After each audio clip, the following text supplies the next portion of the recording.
Magandang araw po sa inyong lahat mga kababayan at welcome back dito po sa PNR at ito nga mga karibyo natin, diktadora sa Senado. Gustong manatili sa power. Ayan mga kababayan, patungkol po riyan ang ating alamin at bibigyan ng komento ngayong araw na ito. Pero bago pong lahat, kung bago ka pa lang at di pa po nakapag-subscribe sa ating munting channel, please don't forget to subscribe at palike na rin po ng video ito. Maraming salamat po at ito na nga, simulan na po natin to. Sawa na ang bayan ko sa magnanakaw na tao.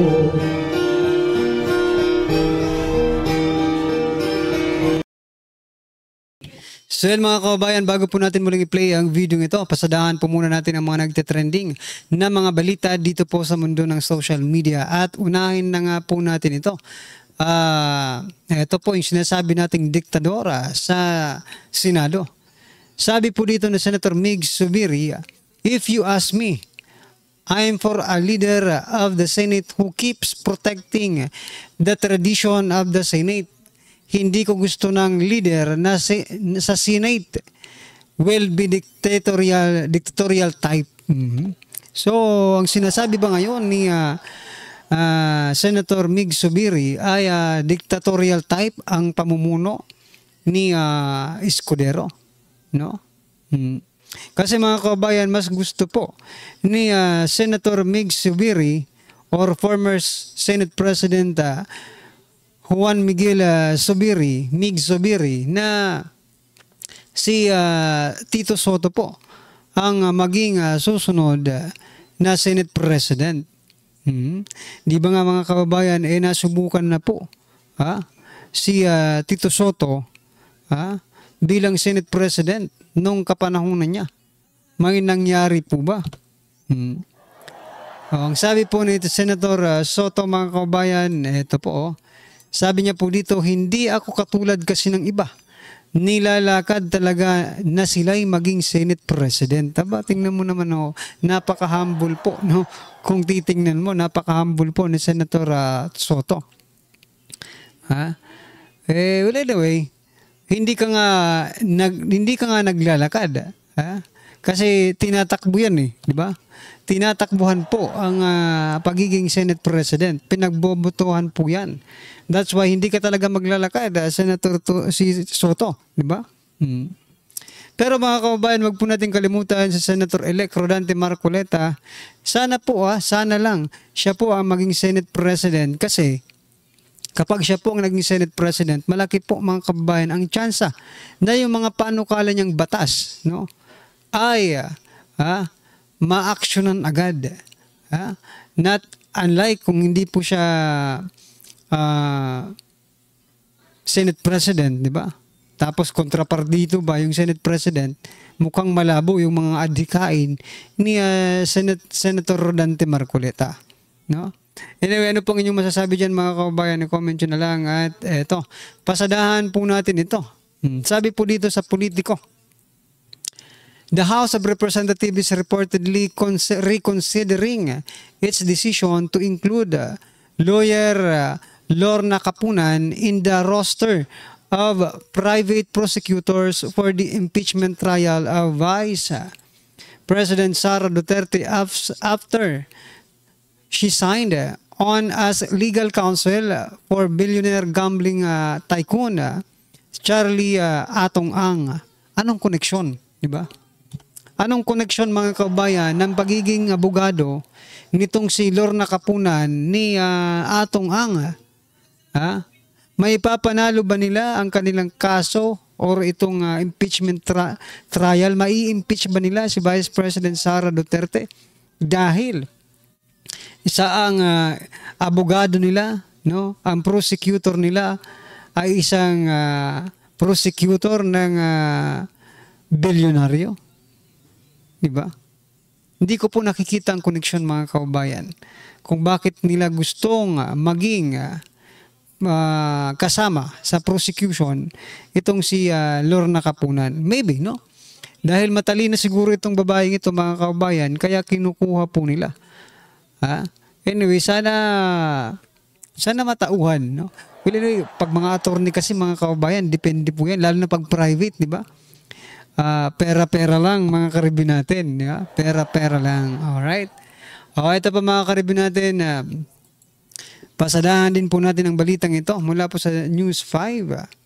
Sabi po dito, it is the intent of President Marcos not to step down. He wants to perpetuate himself or his family in power.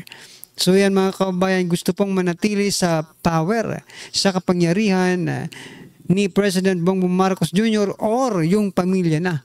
Or di ba si Speaker Martin Romualdez. Nasa una pa lamang mga kababayan na talagang nagpapakita na ng motibo to disqualify Vice President Sara Duterte para wala na po silang kalaban sa 2028. Ano pong inyong masasabi dyan mga kababayan? Does history repeat itself? Gusto nilang mangyari na naman yung nakaraan, yung panahon po ng kanilang ama na tumagal po sa kapangyarihan, di ba? Mangyayari ba ulit yan mga kababayan sa panahon ngayon? Or hindi na mangyayari sapagkat mulat na po ang taong bayan kung ano po ang ginawa nila ng tatay nila nung panahon iyon. Alright? Ano pong inyong masasabi dyan mga kababayan? I-comment nyo na lang. At eto, Risa Hontiveros. Sabi niya po dito, no one gets to endanger our witnesses, our staff, or harass the Senate with impunity. Yan mga kababayan. Nanggigigil daw sila. Maniningil kami ng hustisya. Ayon po yan kay Senator Risa Hontiveros. Bakit naman kayo maniningil? Wala naman kayong pautang. Binibigyan pa nga kayo no? Binibigyan pa kayo ng problema ni alias Rene. Well, anyway, bakit mo kasi parang habit mo, no? Bakit mo kasi habit na ang magkaroon ng mga witness na nakatakip ang muka? Di ba? Ngayon tuloy, in danger na sila, sinasabi mo. Di ba? In the very first place, hindi naman kasi nakamatakip naman ang mga mukha nila nung tumistigo sila. Ngayon lang, kasi si alias Rene, mga kababayan, ay tumatayo talaga at nanindigan na itong si Risa Hontiveros ay binayaran po siya. Tapos sinasabi ni Risa Hontiveros, hindi, kinidnap yan ng mga KOJC. At ngayon ay pinagsasalita ng ganyan. Nako po, nung panahon, paulit-ulit lang tayo, no? Sana maintindihan ni Risa Hontiveros na mas pinaniniwalaan pa ng taong bayan si alias Rene kesa po sa mga sinasabi niya. Mas medyo factual yung mga sinasabi ni Rene, alias Rene, kaysa po sa mga sinasabi ni Senator Risa Hontiveros. Kasi kiniklaim po ni Risa Hontiveros na si alias Rene po ay kinidnap. Pero pinabulaanan naman po ito ni alias Rene. Sino ngayon ang paniniwalaan ng tao? Di syempre yung personal. Di ba? Yung sinasabi niyang kinidnap. Alam nga namang maniwala kami sa iyo tapos sinasabi niya, hindi. Di ba? Naloko na. Ayan mga karibin natin. Ito pa si Dilima. Si Dilima naman po about naman po ito sa impeachment. Sabi niya po dito, Senate action on Sara Duterte's impeachment a source of discomfort. So, kung hindi ka po komportable sa naging desisyon ng Senate Impeachment Court, no? Wala kaming magagawa diyan, 'di ba? Talagang hindi ka magiging komportable kasi hindi naman sang-ayon sa inyong kagustuhan yung naging desisyon ng Senado. Pero kung naging sang-ayon ng kagustuhan ng Senado, 'di ba? Malamang sa malamang kung naging sang-ayon sa inyong kagustuhan yung naging desisyon ng Senado, malamang sa malamang masaya ka po. Masaya ka sana ngayon, Dilima, kung nagkataon lang. Pero hindi pa napapanahon Hindi nyo pa panahon. At siguro wala na kayong panahon. Kayong mga dilawan, di ba? Ano pong inyong masasabi dyan mga karibin natin? I-comment nyo na lang. At eto, last po natin pag-uusapan bago po natin i-play yung video. Eto po. President Bongbong Marcos Jr. Kinalampag ni Pangulong Ferdinand Marcos Jr. ang mga local government unit or LGU para sa agarang paglilinis ng mga baradong drainage, lalo na sa Metro Manila. Ano pong inyong masasabi dyan mga kababayan? Ako, masasabi ko dyan, very good decision. Napakaganda pong utos na yan mga kababayan sapagkat para malinis po at hindi agad bahain ang mga lugar na napopondohan po ng mga basura. Diba? Napakaganda po niyan. Pero, bigla po akong napaisip mga kababayan kasi po, di ba last month siguro yun or last month nga, nabalitaan po natin mga kababayan that there is a loan, no? Umutang po ang ating bansa dun sa calamity fund na yun, di ba? Tama ba? Yung sa global tawag dyan warming. I mean, basta pa about sa mga natural disaster mga kababayan, no? Parang may nagpahiram po ng pera sa ating bansa para gamitin po na mapaganda ang mga flood control projects or mga about po sa global warming, no? Or basta millions din yun kasi nasa dollar. So what I'm trying to point out mga kababayan, saan mapupunta yun kung maglilinis lang po ng baka mapupunta sa flood control project, no? So, kumusta na kaya? Kumustahin lang natin, di ba? Hindi naman araw-araw binabalita yung mga flood control project na ginagastusan ng ating gobyerno ng mahigit 1 bilyon araw-araw, di ba? Mahigit 1 bilyon araw-araw. So, yan mga kababayan, ano pong inyong opinion, reaction patungkol po riyan, i-comment nyo na lang at ito, pasadahan po natin ang video ito at bigyan po natin ng reaksyon. Ito na po. At sa mga kababayan nating OFW sa iba't ibang panig ng mundo, magandang araw po sa inyo. Kumusta na mga pre? Okay? At eto na nga, huwag kakalimutan. Bago tayo magsimula, huwag kakalimutan na mag-like, mag-share. At doon sa mga hindi pa nakakapag-subscribe, syempre mag-subscribe na kayo. Oo, wala naman tayong ibang gagawin kundi mag-subscribe or mag-unsubscribe. Pero mas maganda kung mag-subscribe tayo. Okay? So ito, pag-usapan po natin the fall of Risa Hontiveros. Yan. Okay? Ako, sigurado ako, mga kababayan, na hindi basta-basta makakabangon si Risa Hontiveros sa issue na ito. Biruin mo, magkabilang kampo galit sa'yo. Yung kampo ng mga Duterte supporters, galit na galit sa'yo dahil dito sa walang hiyaan na pinagagawa mo. Yung kakampi mo naman, galit sa'yo dahil hindi mo na-secure yung mga testigong bayan at biglang bumabaliktad. At ang masama dito, mga kababayan, mayroon pa daw lilitaw na mga testigo na babaliktad dahil bukod ata sa konsensya na nararamdaman nila, nakita daw nila ang tunay na sama ng ugali ng mga tao na ito. Oo. Di ba? Kung paano sila takutin, kung paano sila imanipula, yan. Oo. Dahil doon magagaling, doon magagaling itong mga tao nito, magmanipula ng tao, manakot ng tao, manggipit ng tao. At damay-damay, kumbaga, sabwata na ito to the highest level, mga kababayan, para pabagsakin. Ang bottom line dito, pabagsakin ang mga Duterte. Okay? Pero, hindi pa tayo nagtatapos kay Risa Hontiveros. Maliban dito, mga kababayan, sa mga importanteng issue na dapat pinag-uusapan, dapat ito hindi natin to binibitawan. Dahil itong kawalang hiyaan na ginagawa na ito at pambabayad sa testigo, delikado po ito. Oo. Ito nga, si Pastor Kibuloy, ginagawa nila ng peking testigo, ikaw pa kaya? Ikaw pa kaya na ordinaryong Pilipino, i-imagine mo na lang kung ano po pwedeng gawin nila sa'yo. Diba?